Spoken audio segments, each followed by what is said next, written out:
Kingdom of the Planet of the Apes begins with a funeral pyre. Caesar's body, laid out with care, covered in flowers and watched by grieving spectators, goes up in flames. The apes raise their hands up in the symbol for those now famous, iconic words, "Apes together, strong." The camera pulls back, the title fades in.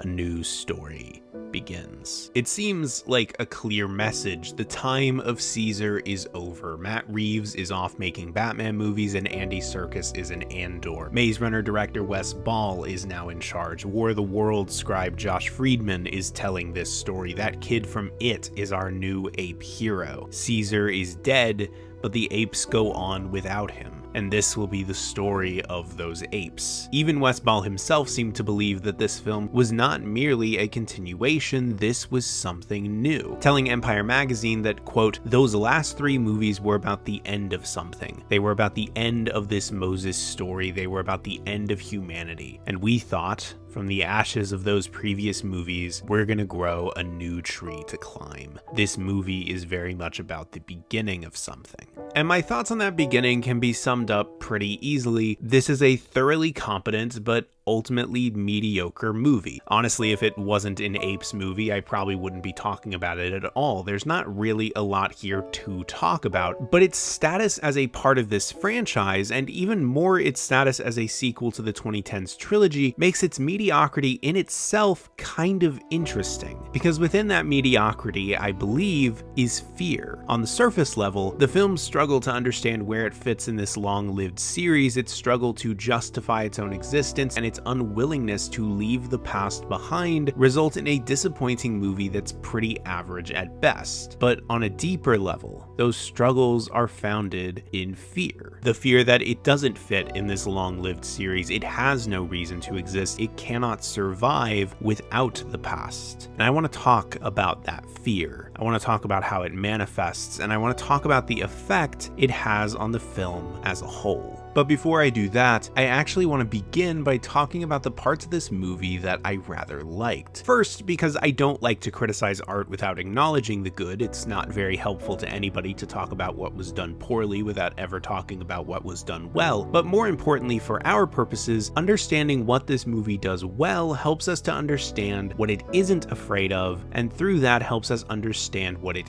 is afraid of. And the first thing that immediately comes to mind in regards to its strengths is how it looks. DP Gayoulapados made this movie look beautiful, trading in Michael Sarrazin's gritty shadows for a much more vibrant color palette, deeper and fuller, brighter and more saturated, full of remarkable contrast and magnificent lighting. There's a love for these settings conveyed through that visual artistry, a desire to show these places in all their range of beautiful, striking colors and lighting situations where no singular motif is ever dominant. Dawn was commanded by imposing grays and heated oranges, forever under threat of storm by overcast skies. War was mainly built on the contrast of its brilliant whites and mesmerizing blacks, but Kingdom is defined by its variety of visual splendor, gorgeous greens and beautiful blues, sunsets and firesides, dead of nights and full moons. And it all really helps one to appreciate what is obviously still cutting-edge motion capture and the outstanding production design from Daniel T. Dorrance, making this world where apes have been dominant for hundreds of years feel not only realistic but lived in. A world where skyscrapers have been overrun by vegetation and apes have made homes out of old transmission towers and beached cargo ships. A world built on top of our own, yet utterly unique. It captures the imagination, makes one wonder what other places the apes now inhabit, what they've created out of our ruins, how they've used the things we left behind for purposes we never would have thought of. These structures are no longer signs of humans' absence as they were in Dawn and War, they are now signs of new life arising from the old. It is not grieving what is gone, rather it is appreciating the beauty of what took its place. It's a post-apocalyptic world far removed enough from that apocalypse to where it is no longer defined by it. It is simply the way things are now. The visual world building of Kingdom is one of its strongest aspects, but a world isn't much without characters to occupy it, and while we'll talk more about the characters themselves later, I do want to shine a light on the performances, particularly of the ape characters. Owen Teague does well to capture that timid but curious spirit in Noah. Kevin Durand makes Proximus feel larger than life while still making him feel all too dreadfully grounded. Peter McCone brings a warmth and good humor to Raka that rivals Karen Conneval's Maurice while still feeling distinct and entirely his own. And even some of the side characters make their mark through the performances. Lydia Peckham and Travis Jeffrey make Suna and Anaya respectively feel likable and distinct despite a very limited amount of screen time, kind of making me wish I'd gotten to spend more time with them. These performances help define the characters in ways the script could never. They make these characters feel like they're worth getting to know, worth hearing and understanding, and honestly, I can't help but respect that they did it this way. It would have been very easy to have it be about Cornelius, Caesar's son, facing off with apes loyal to Koba who broke off a long time ago. Pull a Lion King 2, if you will. But the decision to have the story centered around characters who have very little, if any, connection to the characters from the 2010s trilogy is a brave artistic decision for a franchise blockbuster like this. And that points towards what I'm really trying to get at. Kingdom of the Planet of the Apes isn't afraid to be its own thing. Everything I like about this movie are things that are entirely its own, entirely unique to it. It creates its own visual style, builds its own version of this world, follows its own characters through that world. And when the film is focused on those things, that's when it tends to be at its strongest. It's why the entire first act is pretty much my favorite part of the movie. Yeah, it's a bit tropey, including all the hallmarks of a YA coming-of-age fantasy, a young protagonist who's never left his village, a forbidden place no one is allowed to go to for mysterious reasons, a broad group the protagonist is prejudiced against, the young protagonist's father is killed indirectly because of the protagonist, but it's those enthralling visuals, that fascinating peek at a world so unlike our own, those likable characters with a lot of room to grow that make the foundation of this story so strong. I was emotionally invested in this story that was telling me it was going to be different. I found it kind of refreshing to have Noah not vow revenge after his village is taken and his father dies, but instead vows simply to bring his people back home. That kind of moral purity serves as a great contrast to the moral ambivalence that in part defined the movies that came before and sets a solid base for the moral struggles that Noah surely is going to face trying to achieve that goal. And through all of this, the film forges an identity for itself, completely unlike its predecessors. It is not a sharp, biting, rageful satire of human society's failings as the original series was. It is not a slow, thoughtful, dramatic exploration of humanity's psychological and spiritual struggles as the 2010s trilogy was. It is rather a fantastical adventure, lighter in tone, a film about the desire for knowledge founded both in necessity and legitimate curiosity, a movie that has reservations about the world's dangers, but also a palpable love and appreciation for the variety of beauty that's possible within it, making the decision to enter into that world a vital one. That is the identity that Kingdom of the Planet of the Apes forges for itself. The film is not afraid of doing that, but what it is afraid of is engaging with the identity it's forged. From the beginning of the second act, when Noah goes into the valley beyond, enters into a world he's never known before, the film becomes strangely reluctant to embrace that identity of curiosity in a meaningful way. And the clearest way that this hesitancy manifests is in how the film treats the three characters that dominate the second act: Raka, May, and Noah. It's in the roles that these characters play and how they play those roles that we can start to see how the film not only refuses to act on its own established curiosity, but how that refusal actively harms the narrative itself. Raka is the first character I'd like to talk about. He's an orangutan who claims to be the last follower of the Order of Caesar, looking to him as a godlike being. Long before your elders, it was Caesar who taught us what it means to be ape. And while Peter McCone brings Raka a certain affability that makes him a perfectly enjoyable character, Raka's dedication to Caesar is pretty much all there is to him. He's just there to quote Caesar and talk about how great he was. He's essentially an exposition machine, but that in itself is not actually the problem I have with Raka. The major problem I have with Raka is that he's an exposition machine for irrelevant exposition, because the information he gives about Caesar doesn't really matter to anything or affect the narrative or characters at all. Raka is in the movie for a considerable portion. He's presented as though he's really important, but the knowledge he brings about Caesar is completely irrelevant to the problems at hand and doesn't speak to anything about our characters or their struggles. The only other role that Raka plays is as a sort of moral compass for Noah, not dissimilar to Maurice in the original trilogy. One could argue that Raka's exposition about Caesar is meant to guide Noah morally, much in the same way that Maurice did for Caesar, but nothing that Raka says about Caesar has any bearing on Noah's emotional journey at all. No decisions are made based on Caesar's identity or his ideas, and so Raka's entire presence in the story is kind of weightless. Compare that to Maurice, who refused to leave Nova behind when Caesar callously ignored her, who called Caesar out when he started speaking like Koba. Maurice was indispensable, a critical figure in Caesar's story and for Caesar's emotional development. But Raka dies without any narrative purpose or reason at all, and despite his last words being apes together strong, that comes off more as a desperate insistence that this moment means something when it really doesn't. His death reads more as a cynical attempt to just get him out of the story because they didn't have anything else for him to say about Caesar. Raka is a vessel for knowledge, but the knowledge he has is basic and unimportant. He spends his entire time in the movie name-dropping Caesar, but nothing he says about Caesar has any felt influence. But while the problem with Raka is that he is solely defined by the basic knowledge he gives, the character of May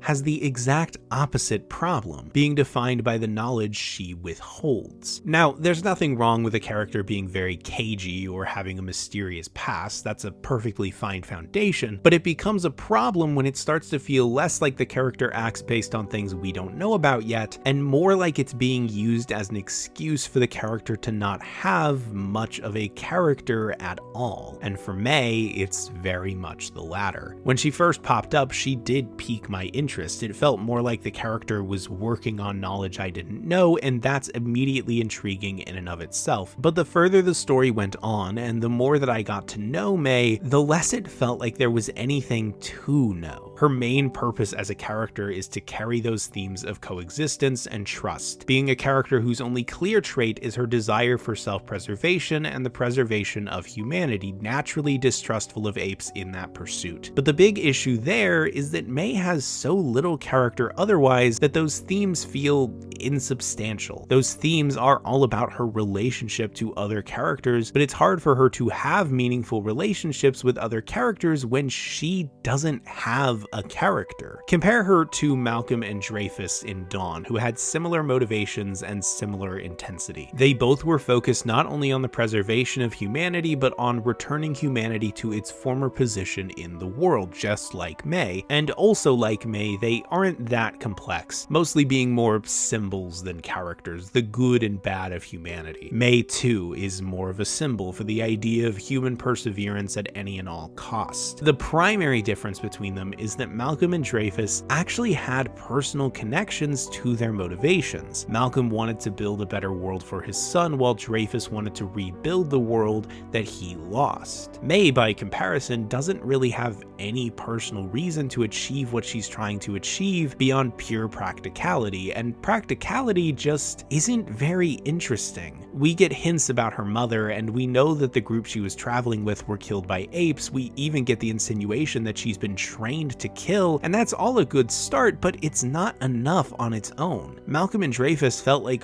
real individual people, and that's what made them captivating. May is nothing. Virtually a blank slate, a mere impression of an interesting character. There's a possibility that they wanted to save the real meat of May's character for a sequel, but why? She's a character in this movie, a very important character plot-wise. Why wouldn't you just tell us about her in this movie? Why leave her motives feeling so impersonal? Why allow her choices to feel so meaningless in this movie that has established itself so clearly as one about knowledge, as one of curiosity? Why does it refuse to let me know about one of its most central characters? And with the shallowness of both Raka and May's characters, the real victim of all of this in the film is Noah, our protagonist, the primary emotional focus of the narrative. Because so much of what's happening around him, so much of who these other characters are that he spends a significant chunk of the movie around have so little relevance to his goals or his struggles. Noah's arc in the film is the one most connected to that desire for knowledge. He's a character who wants to stick to the law, even when it isn't to his benefit, and as such, he believes that what he's been told about the world is all there is to really know. By journeying out into the valley beyond, he's pushing himself outside his comfort zone, forcing himself into a situation where he will have to learn new things, have to realize that there is more to the world than he thought he knew. In that way, he's the most well-defined of these three characters, but in that pursuit of knowledge, he doesn't learn all that much. At least nothing that really matters to him. I already spoke on how what Raka says about Caesar has little consequence to Noah's emotional journey, but even what he learns from May, that humans can be as intelligent as him, doesn't really matter either. It feels like it should, but Noah's relationship to humans doesn't have much bearing on who Noah is, how he thinks, or what he does, so why would learning that they can be intelligent have any bearing on him? And yet, the film puts the relationship between May and Noah at its center. It spends more time on that than anything, but there's nothing to it. How could there be when there's nothing to May other than that? But it's not just the shallowness of Raka and May that makes Noah's arc feel insubstantial. Noah's relationship with his now dead father, a very important part of Noah's character and arc, feels incredibly underdeveloped. Noah clearly wants to be like his father, but we don't know much about his father other than that he was good with birds and that his relationship with his son was sort of strained, I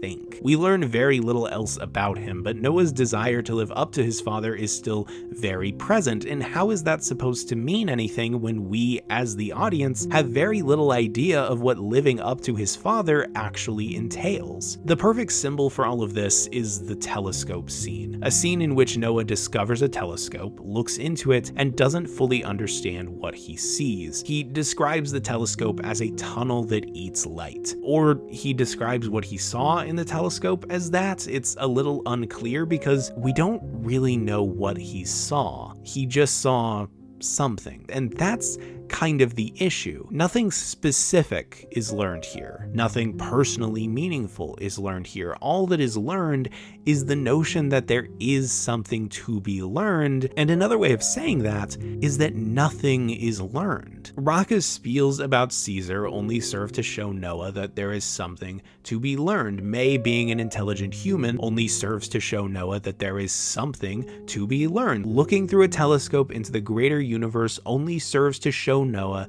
that there is something to be learned. But that's not enough. There's only so many ways in a nearly 2.5 hour long movie to say that there is something to be learned without anything more specific ever being learned. And so the film crumbles under a lack of specificity, a lack of personal connection, a lack of follow-up questions. The film's curious identity only gets it so far. It finds the barest bones of knowledge and apparently just accepts that as good enough. There is no desire to dig deeper, no push to understand anything better, no attempt to connect any of it together or to anything. And with all of that, Noah's rebuke of the law later on, a huge scene that propels us into the third act where Noah finally tames his father's eagle, accompanied by stirring music and a beautiful golden hour backdrop, falls flat for me because the law is so loosely defined and unspecific that rebuking it means literally nothing. At most, the law is representative of the idea of accepting things how they are, but in that case, rebuking it is merely saying you're not going to accept how things are, which is such a general idea that it has very little emotional significance. It's so widely applicable that it becomes virtually unapplicable. And Noah was already committed to saving his clan anyway. He already had refused to accept the situation, so this whole thing has no connection to his emotional journey. It's just manufactured drama. On top of that, we have no sense of how Noah's father, obviously represented by the eagle, felt about the law, other than that he seemed to be down with it, and that makes makes the eagle accepting Noah in response to him rebuking the law really messy symbolism at best, and Noah looking at the necklace Rocket gave him, Caesar's window, before he says the law is wrong, doesn't even make sense to me. I honestly don't know what connection that could possibly have to Noah's choice here, because nothing Noah learned about Caesar has any relevance to this situation. Maybe it has to do with the idea that the symbol of the window is the symbol of the apes' refusal to accept how they were treated, but Noah doesn't know about that, so it's kind of irrelevant. And with how general the law is, with how little connection there is to Noah's arc or the film's established themes, Noah might as well have just said, "I've decided to try and stop the bad guys now," because that's all that really came across. Compare that to Caesar in Rise, a character who also decided to rebuke how things are, who refused to merely accept how he and those like him were being treated. But when Caesar did that, when Caesar said no, when Caesar rejected Will's hand, when Caesar rubbed that drawing of a window off his cell wall, it wasn't a general rejection of how things are by someone whose emotional journey up to that point had nothing to do with that theme. It was a very specific rejection of very specific circumstances from a character with a personal connection to that idea. Caesar had spent most of his life accepting how things were because he was on the good side of how things were, but he was brought down, shown that he was not an exception to the rule, that the world saw him exactly the same way they saw all the others like him. And to reject that, he had to reject somebody he cared about, somebody he loved, because they would never, could never understand that struggle. They would just put a leash on him again and continue to tell him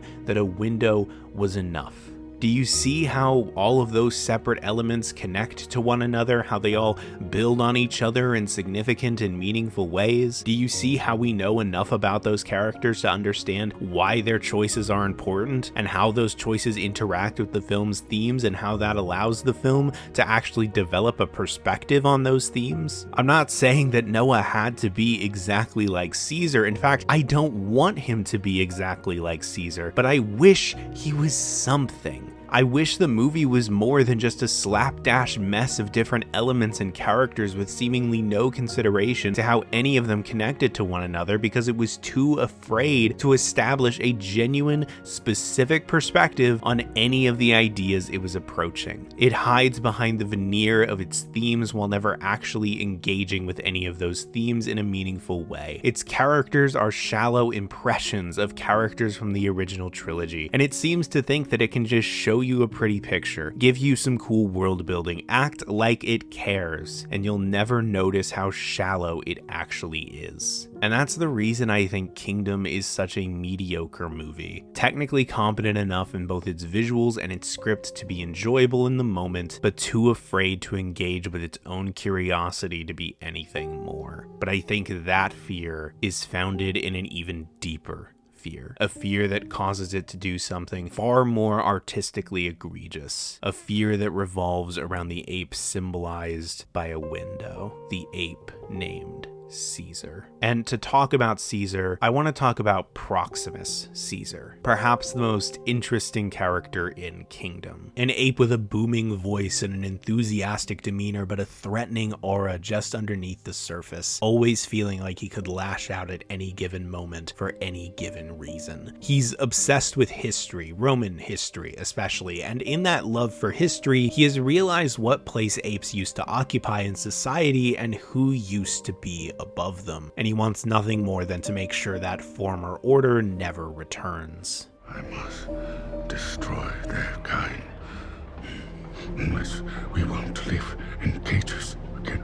In that way, he's very much like Koba in Dawn, having decidedly similar motivations, even though Koba's fear arose from first-hand experience. And he even seeks to achieve that goal in a somewhat similar way by manipulating the apes with the name of Caesar. But while Koba did so by attempting to kill Caesar and use the love the apes had for him to push them to war with the humans by blaming it on them, Proximus does it far more literally, taking on the name of Caesar and implying that he is the reincarnated mutated form of the ape Moses. He has done this to give himself authority that he has not earned. He uses Caesar's words, apes together strong, without any understanding of what those words actually mean in order to justify his imperialist ambitions. He is clearly the villain of the film, and the film gives him no real leeway in that, no real impression that he may actually be right. And yet, his relationship to Caesar is very similar to the relationship that the film at large has with Caesar. Let's take another look at Raka, because his understanding of Caesar is weirdly as surface level as Proximus's. He looks to Caesar with total deference. He only has good things to say about him. Humans are only important to him because they were important to Caesar. He claims that the Caesar legend is important, but never explains or demonstrates how beyond very basic moral truisms about mercy and compassion that don't need Caesar to be true or to be learned. Raka says nothing specific about Caesar's story that surely was passed down over the years in some form or another. Surely Raka knows more specifics about Caesar than that he liked humans or that he said apes shouldn't kill each other, but we hear nothing about it. And yet, Raka is clearly supposed to have the right idea of who Caesar was, while Proximus doesn't. Raka even goes so far as to say that Proximus and his apes have twisted Caesar's words, and by meeting them, Noah and his clan do not know the true Caesar. But as far as I can tell, the only real difference between these two understandings of Caesar is that one says he liked humans, and the others seem to leave that part out. Their understandings are as insubstantial as each other, and as they are the main mouthpieces for Caesar, the film's understanding of him is also fairly insubstantial. It's as though it's only using Caesar's name and words to make itself seem more important and authoritative than it really is. And it only makes sense that it would be this way, as it's a direct result of the shallow character writing. The film fails to engage with Caesar's legacy on a deeper level because it never really gives itself the means to. None of the characters really have a motive to challenge his legacy. Noah doesn't have any reason to, May doesn't. Raka and Proximus seem to think they've got it all figured out, so they have no reason to rethink it. I mean, had Raka not pointlessly died before meeting Proximus, we maybe could have gotten a little more out of it by having them confront each other about their opposing views of Caesar, but we didn't get that because Raka died for no apparent narrative reason, and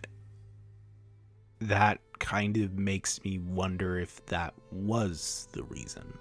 It makes me wonder if it's the other way around. It's not that the failure to engage with Caesar's legacy is a result of the shallow character writing, it's that the shallow character writing is a result of the refusal to engage with Caesar's legacy while still trying to make him a critical part of the film. I mean, how could the characters be more complex or even just interesting when one of the biggest parts of the movie is so detached from everything else that's going on and so superficially understood in the few places where it's actually relevant? Did Raka die because they didn't want to have to write a scene between him and Proximus? A scene where apes with two differing views of Caesar came into contact? A scene where they would have to engage with Caesar's legacy more openly and honestly? I mean, surely that's not what it is, but I think it's a problem in itself that it feels possible. Throughout this entire movie, the shadow of Caesar looms large, yet Caesar is nowhere to be seen. And I don't think it's because he isn't there, I think it's because the movie is actively trying to hide from him.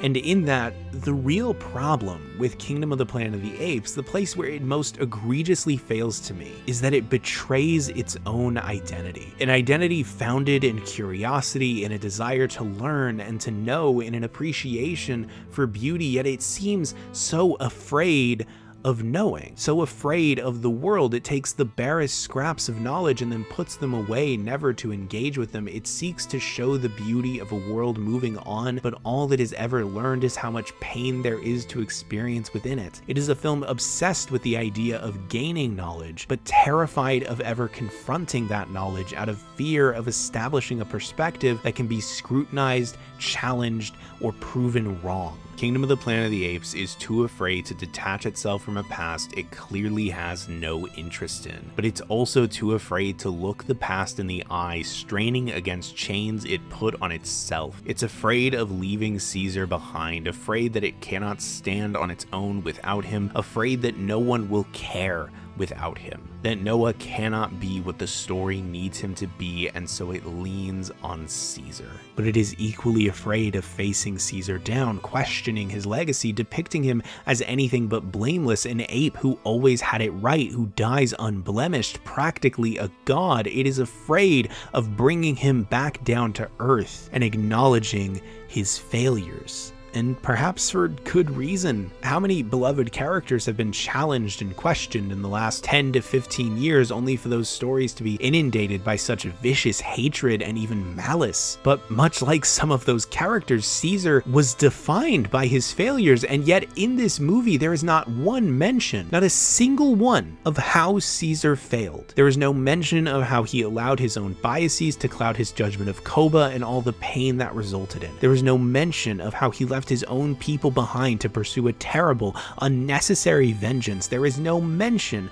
of how he claimed Koba wasn't an ape, not realizing the dangerous precedent that could set of a monarchical leader giving themselves the authority to decide who is and isn't ape, a precedent that probably would have been appealing to someone like Proximus, and there is not a single peep about it. And I can only imagine it was because they were afraid to show Caesar like that, afraid to present him as anything short of a perfect, godlike hero, because it's a lot easier to just say that Caesar was faultless and that the villains simply make him look bad by twisting his words. They do not know the true Caesar, but you, the audience member, the fan, the one who loves this series, loves this character, you know the true, perfect Caesar. It's a lot easier to do that than question who the true Caesar really was and potentially face the wrath of those who might take issue with that. But without that questioning, the film has no room for Noah or May or even Raka or Proximus. There's nothing for them to do, nothing for them to learn beyond the most obvious and basic of lessons, because if they cannot challenge Caesar, but the film insists on Caesar being everywhere, what is left for them? And I can't say it with absolute certainty, but I can't help but wonder if that was the plan. Maybe it was purposeful, maybe it was some subconscious anxiety, but everything in this movie is telling me that they were afraid. The Kingdom of the Planet of the Apes is a film afraid of itself. And you know what? I understand that. Making art is scary. Being that vulnerable is terrifying. Putting yourself on the page or the screen is horrifying. Sharing your perspective on the world for it to be scrutinized and challenged and misinterpreted is petrifying. Making art is scary. Any artist understands that. If you're not at least a little bit scared while making art, then you're probably doing something wrong. And that fear can be overwhelming. It can cause you to give up or avoid making art completely, or it can cause you to play it safe wherever you can. Hide yourself and your perspective away whenever you think you can get away with it. I know I've done both of those things in the past. I've run away, I've failed, I've been afraid, and I've let that fear overwhelm and control me. Hell, there's a part of me that's afraid while making this video because I know that a lot of people really liked this movie, and that's great, but it makes me second guess myself. It makes me afraid that this perspective I am sharing with you might be wrong. I see myself in this movie. I see my own insecurities. I see my own fears. I see my own failings as an artist. But one of the reasons I love the Planet of the Apes trilogy so much, one of the reasons I love Caesar, one of the reasons I think he is such an iconic, beloved character, is because Caesar failed. He failed all the time, but he learned and he grew. He was not blameless. He was not perfect. He didn't always have it right. And there's something comforting in that. The recognition that someone like Caesar could fail, could get it wrong, could be afraid, but could still stand up and keep going in all three of those movies. Caesar needed to be humbled. He needed to be brought down, face the consequences of his choices, of his biases, his fears. Caesar became what he did, not because he learned new things, but because he faced them, confronted them, engaged with them. Caesar learned because he faced his fears about his world and his people and himself. But kingdom only uses its fear as an excuse to run away. There is an unfortunate cynicism to Kingdom, perhaps intentional, perhaps not, because it seems that its conclusion is that we should learn and grow not to build connections and create bonds, but to protect ourselves from others out of fear for what they might do to us if we don't know what they know. Caesar had to learn to empathize, to understand, to find the precarious balance between strength and mercy. Caesar learned so that he could grow beyond fear of the other, and humans only fell because they refused to do the same. But the only thing Noah learns is to fear the other. The movie ends with the question of whether or not humans and apes can coexist, while May holds a loaded gun behind her back, seemingly answering the question. And it's possible that's not the message they intended, but in the lack of a genuine perspective, that fear of the world becomes the default, because that lack is built on that fear, and that fear will eagerly fill the space. And sure, the original movies were also very cynical, but they had a conviction about them. They did it on purpose. They were righteous calls to action, calls to change. They were warnings that humans were headed down the wrong path and we needed to change course. But Kingdom's cynicism is more of a dismal, quiet acceptance, a shoulder shrug. What are you gonna do? Slinking away into the corner, hiding its face away, afraid of the shadow underneath the door, afraid of being seen. And that makes me think back to the beginning of the movie, the funeral pyre, the body laid out with care, apes together strong. I thought it was a clear message that we were starting a new story, but maybe it was a sign of fear, a belief that a film like this could never escape the past and can never do anything but honor it. The scene is darkly lit, the image of Caesar's corpse burning, accented by Michael Giacchino's sharp stingers from war. The scene is full of dread at what's to follow. Perhaps it wasn't a message of moving on. Perhaps it was an apology, an attempt to say, we tried. We burned him to ashes, and yet he remained. What else were we supposed to do?